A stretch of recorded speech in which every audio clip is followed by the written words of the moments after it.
Hailie, how are I'm you? good. How are you? I'm good. I'm good. So super excited to talk to you.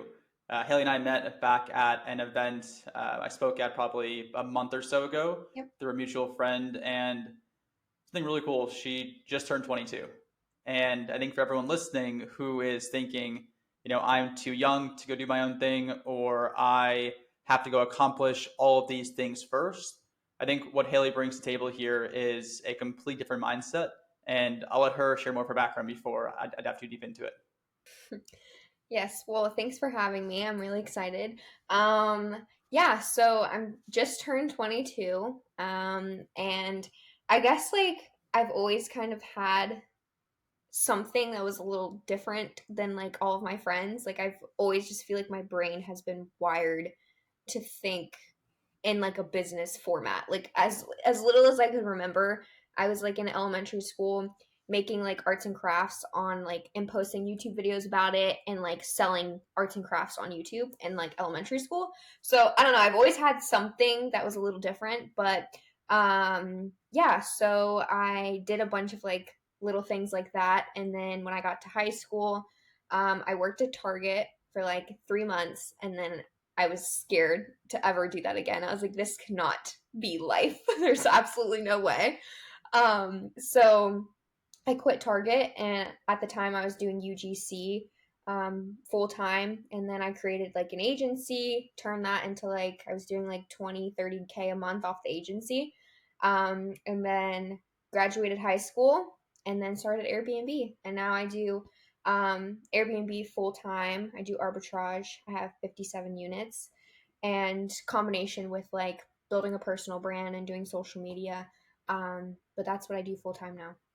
Okay, cool. So worked at Target, realized just no shot you're doing this for long term. And, I think going the route too of not going to college, right? Diving into building an agency really quickly. Like, what did that look like? You're what, 16, 17, building out an agency.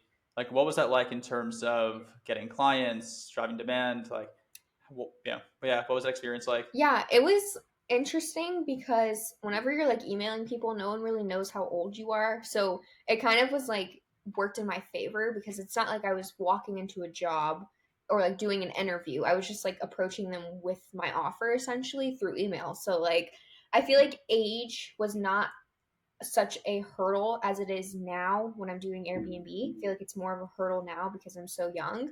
But at the agency side of things, I just like pitched them and like and then on the call, if we even hopped on a call, sometimes we wouldn't even hop on calls. And like my age got brought up, they were more so impressed than kind of like frowned upon. So I think the fact that everything was done online, my age didn't really matter. But the agency came about because I was doing the UGC myself. So I was already familiar with like how to do it, and I was really good at it. I just like there was physically no way I could work with all these brands myself because I just didn't have the time. So then I was like posting on X, and I had like this huge following of just creators who wanted to do what I was doing. So I just would send them to my friends on social media, and then I realized that that's like a whole business model. So it kind of was an accident, but I don't think my age like I think it worked in my favor, if anything. So how did you build a following in the first place, right? Because I think if you have a following and a platform, and whether it's on X or YouTube or LinkedIn or anywhere, right, you have a lot of options you can go take to build a business around it, monetize it, right, connect people as well. So what was that process like for you in actually building the platform for yourself as well? Yeah, I think it was kind of a gradual thing. It was really weird because when I was doing the UGC and I was doing agency work, I feel like I got most of my following through X. I literally would just randomly post like, "Oh, I just signed like a $500 deal with this brand," or sometimes you can't say the brand, but and I would use like keywords like UGC or creator or content and like all that stuff, and then gradually like I was just posting literally multiple times a day, and the posts were doing like decent. It kind of was just like I would think of something like an intrusive thought, and then I would just like post it. But what really like pivoted the following that I was getting, I started doing spaces on X. I'm pretty sure that's what it's called, right? Where you can like use your voice. I have no No, clue. Okay, so like you're leaving voice notes no, as it's like it's posts. kind of like you can go live, but you don't have your camera on. It's just audio. Okay. So I would do these spaces on X or Twitter, and then that's when I would have like 500 creators just sitting and listening to me like talk, and I would like talk about the jobs I was doing or answer questions, and that is what really like blew up. I not blew up, but boosted the following for sure. And I've kind of replicated that, I guess, in like what I do now. It's just a different audience. Yeah, there's definitely a huge market for it, right? Because if you look at any business, especially on the creative side, you have people who may fall into one of two camps, right? Those who can deliver the actual product or service or action, like whatever it is, and then those who can go market and sell it. And at times, they're not the same person. So you basically found an opportunity to go be that kind of front person, salesperson, to go have distribution to your audience and saying, hey, we'll go land clients and go pass them through to people who can deliver it. So like really nice marketplace model Oh there. yeah, for sure. And it was like an accident. Like I didn't even know I was doing it until like it was there and I was like, "Wait, I just created something so cool." Yeah, and it's super important too. Like part of it is you start building a platform to sharing what you're doing, and you start then figuring out, okay, what business or service or product or asset class do I have an advantage in, Yeah. right? And you start figuring out like the distribution you have, what can I go do with it? So really cool in terms of monetizing it. So you went from the agency model now pivoting to go all in on Airbnb arbitrage, which at times gets a bad rap when looking at it from certain social standpoints. So walk us through that actual business model for yourself now. Yeah, so I do, like I said, I do arbitrage. So I have 57 properties currently. They're all on lease terms, so I don't actually own any of them, which I'm not saying as a flex because I really do think like owning real estate is the flex, but anyways, yeah, I have 57 that I arbitrage, so I rent them. I pay my monthly rent just like you pay your rent, I pay my rent every month, like or I don't know if you have rent, but anyways, like pay your rent every single month, and then I list these properties on Airbnb, VRBO as short-term rentals, and then I make way more money than my rent. So say rent is like 1,200, sometimes I make like 3,500. I have pay my cleaners, I pay for my softwares, and then outside of that, everything is profit. So I did my first three at 19 in Austin, Texas, fully remote. And then once they were live, I realized that again, like being a middleman, there's so much power in like being a middleman because like essentially I'm a middleman again. Like I don't own the property, I just like operate it essentially. And then once I realized I can make on average, say like $1,000 to $1,500 profit per property, if I just keep multiplying, I just keep making more money. So the three, and then after that, that's all she wrote. Now I'm at 57. Okay, cool. So walk us through the economics of that, right? So you want to go use that example, right? $1,200 a month property. I think the biggest things you have is right furnishing, Yep. right? Like what does that look like for you in terms of total capital needed on a per asset basis, Yeah. roughly? So it really does vary. There's like a lot of factors that can play into it, but like some of the biggest would be like location, market grade, and then also just like the size of the property. Like furnishing a 12-bedroom mansion is going to be different than like a one-bedroom apartment. But I'll just Sure. use like my first three as an example. So I had three properties in a C-class building, so not a luxury apartment, not even like kind of decent. It was like really not great at all. The outside of the property was gross. The property management company was terrible. Like it was just very low tier. And I paid about, I would say $12,000 to furnish all three of them. The only thing that like I paid cash for was the deposits, which was $800 for all three, because I had to like I didn't have more than $800 to pay. So I just like kind of faked it till I made it until they kind of worked with me on negotiating it. So I paid $800 cash and then I opened up a Chase credit card, 0% APR for 12 months, and just hoped that within 12 months I would make my money back. And then month two, I broke even. So once I broke even, that's when it clicked. I was like, okay, this works for sure. Now I need to replicate it. Got it. And so for you too, like that's a really interesting play because you're if you're going to apartment buildings versus condos, likely super low down payments as it relates to security deposit, usually just first month, if that, in terms of rent, right? So condos probably not in terms of making it work as you have much heavier deposits, but Yeah. yeah, it makes a lot of sense. And so for you, then you can go leverage just 0% interest credit cards in your business name to go start scaling it. So, like, how much actual cash have you brought to the table since you started? Or was it just the $800? You kind of snowballed capital since then. No, I've obviously like paid more in deposits now because every time I get units, usually there's a deposit of some sort. I have noticed that like as I've scaled, I like get deposits waived all the time. So not always is there deposits, but I would say probably like in total, I've paid like maybe 15 to 20K in deposits cash. But I mean, that's it for all 57. That's not, I'm not sure exactly how accurate that number is, but somewhere between 15 to 20K, I would say. But over time, I've learned like how to speak like the language of like a landlord or like property manager to where like I can get these deposits waived. Like there's been multiple times I've got deposits waived. I've gotten cheaper rent. I know a lot of people think that like they make you pay more rent, but like I've done the opposite where it's cheaper rent. So it's just like a sales game, I guess, essentially.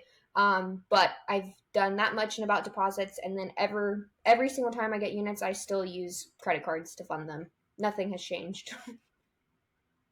Got it. And then when you look at kind of going forward, how are your leases structured? Like, do you build in options to go extend them, right? Because I would think one of the biggest risks you have in your portfolio is someone saying, "Hey, you know what, Hailie, we're done with this, and we've had enough," and in turn, they choose to go just rent to a normal tenant versus someone like yourself, and you have to go move all your stuff, rebrand, etc. Yeah. That's actually happened before. It has happened a couple of times. It happened two times. So one time it happened, the complex got bought out by a different management company, and then they didn't honor the same like lease terms that we had agreed on with the previous company. They didn't like kick me out or anything. It kind of was just like you can't renew it come your renewal. So that's like the Sure. biggest stressor in the business is that you're on like your business is only guaranteed for as long as the lease says. So if you sign a 1 year lease, really you should only be operating thinking you have the lease for 1 year. You can hope that they're going to renew it, but that's just like hoping and praying. So that happened once, and then the second time the complex, literally the whole entire thing got bought out by a hotel, and they changed the whole entire apartment complex to a hotel, which is kind of doing what I was doing, just like on a bigger scale.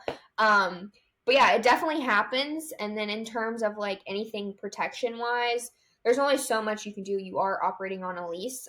So I signed their lease, and then they signed my lease addendum that basically has in writing they allow me to do what I'm doing in my business. And then there's exit terms for both sides. Like, you know, if they want to cut the lease or if I want to cut the lease, we both have ways out. But if someone comes in and, you know, changes policy, there's not much I can do except pivot, which I've done before. I've lost like 3 apartments. And then when I knew that I wasn't going to be able to renew them, I started doing outreach again. That way, once those terminated, I just moved them into 3 different apartments. So it's not ideal, but it's just part of the game, I guess. Yeah, and I figure eventually you kind of get to a place of saying, hey, we know that hey, every five, every 10 we get, we'll have to deal with one, two, three of these a year, Yes, and you just kind of build it into your budgeting numbers around it. for sure. So for you, I mean, it's super scalable in terms of like your cash in actual cash, Yeah. right, versus your cash flow. If you've got 50 plus these, even at $1,000 a month, right, that's $600,000 a year for managing this portfolio itself, and kind of walk us through what your overhead looks like to go manage it in terms of your team, guest experience, right? All those things that go into it. Yeah. So there's actually, I would say average profit margins, it's like 40 to 45%, somewhere in between there always. So on average right now I'm doing about 200K a month revenue. So like what is that? 90K a month or something profit. Um after everything. So the biggest expense is obviously rent. I pay so much money in rent every single month that makes me sick. Literally makes me sick. You see it and then it's gone. It's just like the worst feeling ever. So rent is the biggest expense, and then second would be my cleaners. I pay my cleaners so much money. I think last year I paid them over like 150, 200K. So a lot of money in cleaners. And then the next big cleaners and team. My team is all overseas, so really outside of the cleaners, they're very affordable. I would say the third most expensive would be software. There is a lot of software that I use. My tech stack is pretty hefty, so a lot of money goes towards that as well. Got it. Okay, cool. And you made the pivot in the last year or so, right, around the an education platform you have too. Mhm. And the reason I think it's probably done so well, and I'm curious your take on it too, is that it's super accessible to get into this space, Yeah. right? You got into this space with $800, and if you look at how quickly, say, like how quickly did it take you to go replace, say, 10K of income, 20K of income in terms of yourself each month? Like, what was that path for you like? I was making 10K profit when I had about, I would say month two, because September, well, month three, let's say month three. September 15th, my first three went live, and then December, I think it was 9th, I had 13 properties. So, I mean, that's not very long at all, and I was making more than 10K a month off of those 13. So you're literally 2, 3 months into Yeah. it, and you're replacing, a full corporate type income, which is awesome. Yes. So walk us through how you built the kind of online platform as well on the education side of the business too. Yeah. I think the online education kind of came as like a sub thing because it's really easy to talk about something when you do it every single day. So like Airbnb is my life. Like my brain, if I could count how many times Airbnb comes across my brain every day, it probably would be an insane number. So what happened was just so September I got my first three. December I scaled to 13, and then the end of December I got approached by a couple who was hosting a entrepreneur event, and they were like, we love you, we love your vibe, we love what you're doing, we want you to speak. And I was like, me, like 19 years old, have no clue what I'm doing, used to skip school because I hate presenting in front of people, but I did it anyways. And after that event, the people's reaction is what like clicked in my brain that like, okay, I have something valuable. Like people want to learn from me, they'll pay to learn from me. How can I make this to where I don't have to physically sit down with, for example, Sam every single day and teach you one on one? How can I make it like accessible to many? So that's when it clicked in December, and then March is when I launched my coaching program. And ever since then, I mean, I just post my life and my journey online, and that is the sale. That's the marketing. Like I don't have to really do anything except share what I do, and then that basically just sells the education side of things as well. And I'm actively doing it and actively scaling. So as I learn, I'm like constantly updating the program or new partners. Like it's really easy to do when you're actually doing it in real life.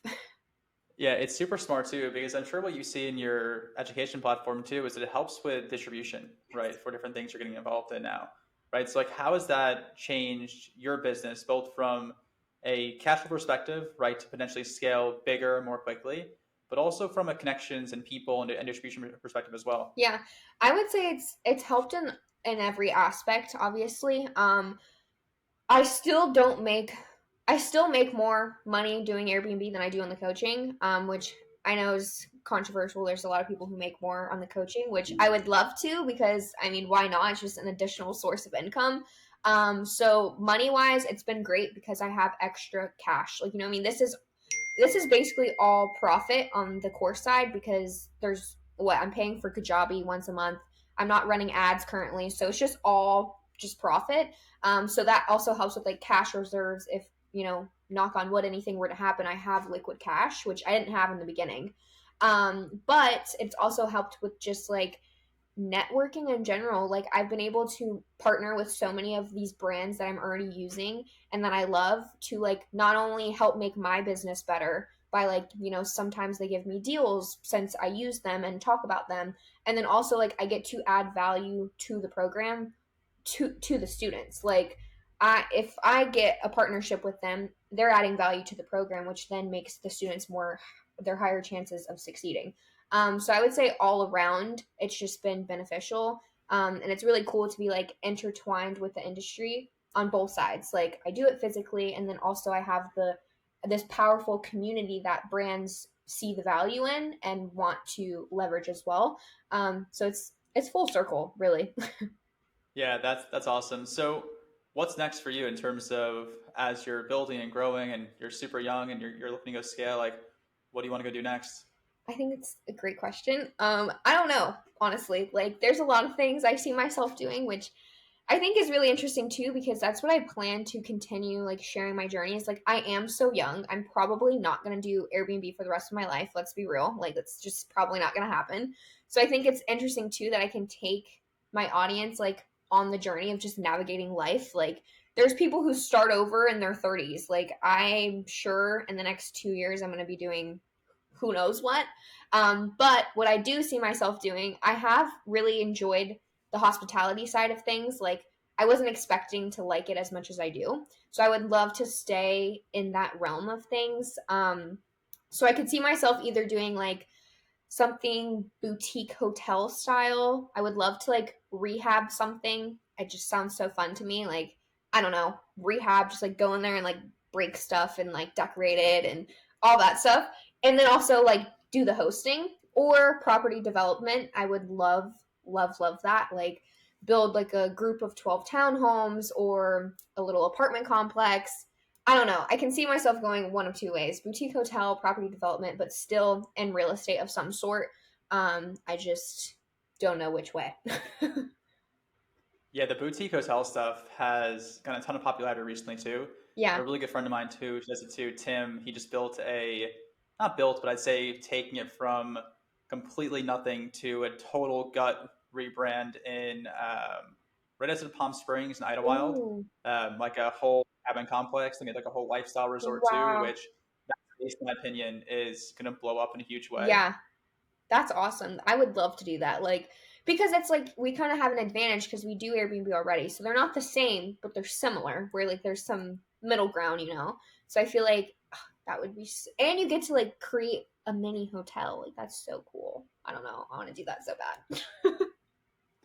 So, a lot of people listening to the show are people who are in corporate America and they're trying to go break free and do their own thing. But I also think an important topic too is when you look at like the formal education system, Mhm. and you went the complete different direction, right? So, like, what advice do you have for people who may be finishing up high school or kind of going through a career change and they're thinking, society tells me to go get a 4 year degree, to go get a corporate job. Like, what advice do you have for them, for somebody who's looking to go think and do things a little bit differently? Yeah, that's a great question. I would say it's really hard to break out of what society has bred us to think. And I know it looks, I mean, I've made it look like it's this whole easy thing. Oh, 22 years old and she's doing this, but it's still like a struggle. I'm not going to lie. There's times where I'm like, what am I doing? Like, what's going on? So I would say it's really hard to break out of that, but surrounding yourself with people who inspire you and are doing things that you want to do is crucial. Because like entrepreneurship in general is very, very lonely. There's like, I don't know the percent of people who do it, but it's very, very low. And the odds that I'm going to walk outside and find an Airbnb host is like probably close to zero. You know what I mean? So being around people who are doing big things and that you want to be like, and then also just like you have to have some undeniable faith within yourself, because everyone will probably tell you that's a bad idea, don't do that, go to school. That's what my parents did, and it was coming from a place of love. I know it was, and just like protection.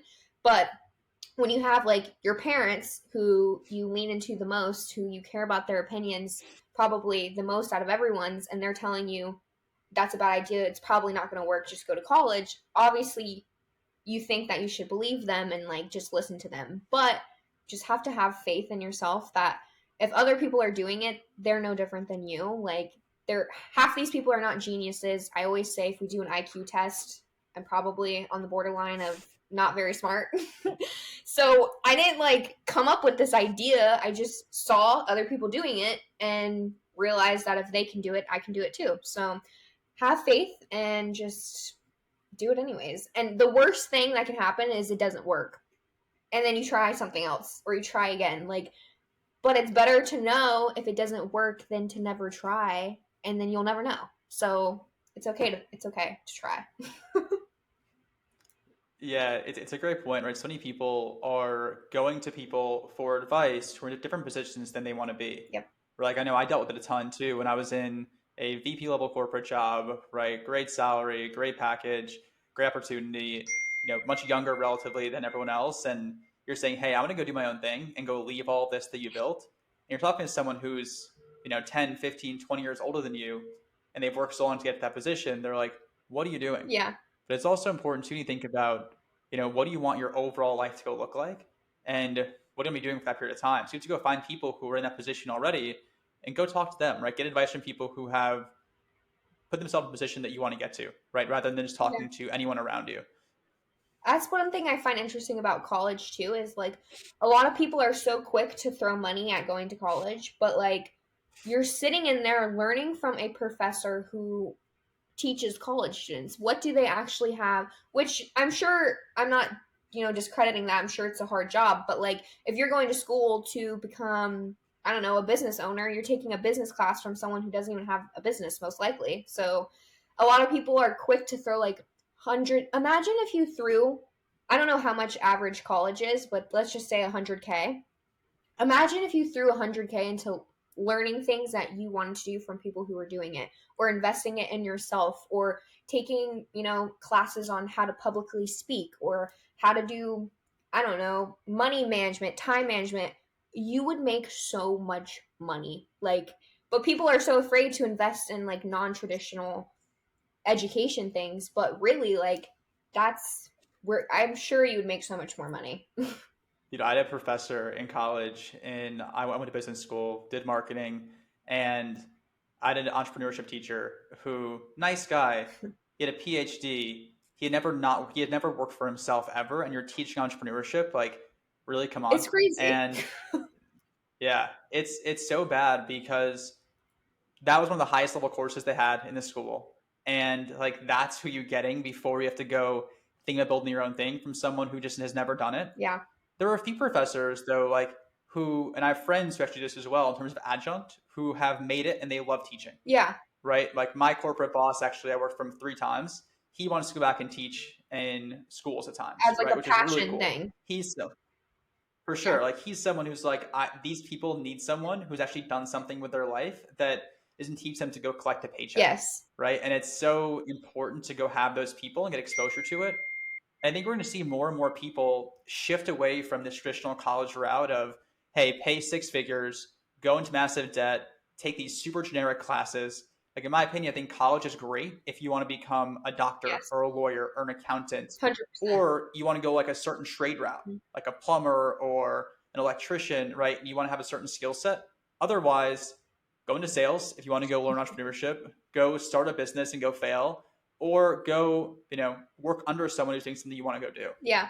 I 100% agree. I think hopefully we see like a pivot because like I said, like if you're going to spend 100 grand on school, just spend it on that's a lot of money. Like you will find success somewhere. If I had 100 grand when I started entrepreneurship, I probably would be way well off than I am right now. But yeah, and another thing too is like I'm always learning. Like I'm still a learning sponge. Like I just hired a mentor actually to help me on like different funnels and things like that. Like I had no clue how to do any of that. So I found someone who had a lot of success doing it, has made a lot of money doing it, and I hired them and I'm still learning. So like it's okay to be like a beginner, I guess. Like a lot of people are scared to like not know, but you're always going to be not knowing. Yeah, and you go, I think I'm in probably now 5 masterminds I pay for, all of which are 5 figures plus per Yep. year, and they solve for different things, right? One of them is purely a networking standpoint of who you get to be around. Being one of the people who are like, oh, these people sold companies for 9 figures. These people have built incredible companies, right? One of them is for understanding how to go, you know, run a content strategy, Mm-hmm. right? All these different things that you're paying for either a certain network access or a certain skill set that you can go learn, and ideally go shortcut that learning curve, Yeah. right? Like the whole intention of paying is you get access, you get proximity, and you get a blueprint or a framework that has worked, and you have to go shorten that learning curve for yourself. There's usually a cost of doing it. The cost of not doing it becomes the time, the money you spend in mistakes, right? You're basically paying to go shortcut that path. Yeah. Which I will do over and over again because I like sometimes I look at like programs that I've paid for or even my own program and I'm like, if I knew if this information was sitting in front of me when I first started, I would have saved so much money, like so many mistakes. So I do believe in it. I just think like obviously you need to find the right people, like especially in today's day and age, like there's a lot of people who just wake up one day and they sell like a marketing course and you're just like, what marketing have you done? So like Yeah. definitely do your research and stuff, but I do like if you find the right people, there's insane value in it, and you're still in these masterminds and I'm sure you'll spend more money on getting in new networks and so will I, but I definitely think it's a cheat code and what keeps us continuing to win and then what separates us from the other people who don't invest in themselves. Yeah, it's also too, you're paying for access to people similar to yourself, right? Like you said earlier, entrepreneurship is super lonely. Where if you're in a company and you have like these people around you in these similar type functions, you deal with the same stuff every day.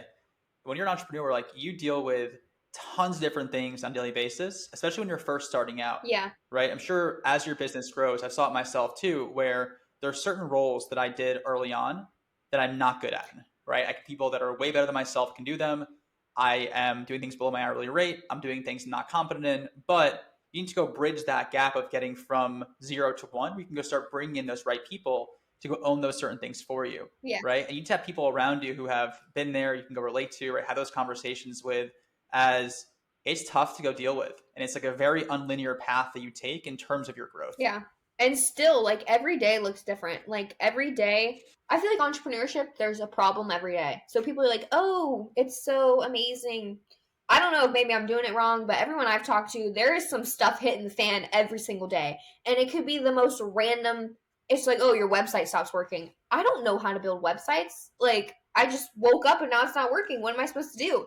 So, like, every day there's problems. And yeah, like having a community to just be like, what is going on? Like it's the boost that you need to keep going instead of just being like, you know what, this is too hard. Like I'm just gonna go back to working at Target. You have those people that are like, no, like this is just part of it. Like figure it out, or hey, I have a website guy, or someone knows someone, or whatever. But yeah, community is key for sure. Yeah, and it goes in phases too, right? Like in terms of you go from growing quickly to, okay, I need systems, to, okay, we're growing again, to I need to go pump a lot of cash into this, right? Like I think it's a hugely different type approach when, if you're an employee, you're taking money from your company, right? They're paying you. You're solving problems with company money, with company resources. It's totally Yeah. different in terms of mindset when, okay, something's wrong, great, get at your credit card, get at your checkbook, right? Like you're the one who's paying for it versus you have some level of support in doing it too. So just that alone of owning the outcome, the responsibility, is something that most people don't want to go take on. Yeah. Yeah. It is a lot cuz like no one is there to like make you wake up early and like answer all of your emails. Like you have to want to wake up and answer all your emails. Like you're not no one is there, hey, pinging you. I see you didn't finish your project this week. It's just like you are so responsible. And two, like whenever good things happen, I'm always like, oh, I'm so proud of myself. I'm so thankful. I've worked so hard. And then the bad things happen, I still take accountability for those too because they happened essentially whether it was someone else's fault or not, they happened because of me. So one thing I've had to learn is just like take accountability for all, good and bad.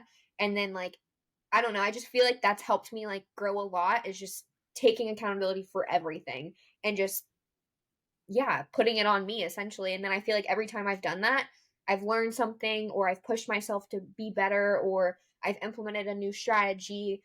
So yeah, I would say that too. Accountability is huge as well because no one is there. You are the boss. Yeah, you own the outcome no matter what. Yes. But really cool hearing your story today too. I think there's very few 22-year-olds who are doing six figures a month net between coaching, between their business, and it's entirely yours too, which is awesome. Thank you. So before we hop here, the listeners kind of thinking in and kind of thinking about doing your own thing, thinking about taking some kind of a risk or building something, like what kind of final words do you have for them? And also feel free to go plug what you're working on now as well in terms of takeoff. Yeah. So if you're thinking of starting entrepreneurship just in general, I would just say what is the risk of failing more than the risk of trying? Because a lot of times you can bounce back from anything. I mean, I drive down the road all the time and I see like super fancy like sports cars, and I'm just like, I used to think, why can't I have that? Or they must be like geniuses or invented Amazon or something. But no, like everything is accessible to everyone. It's literally at the tip of your fingers. You just need to go and try. And if you never try, you're never going to know. So I would say just literally try everything.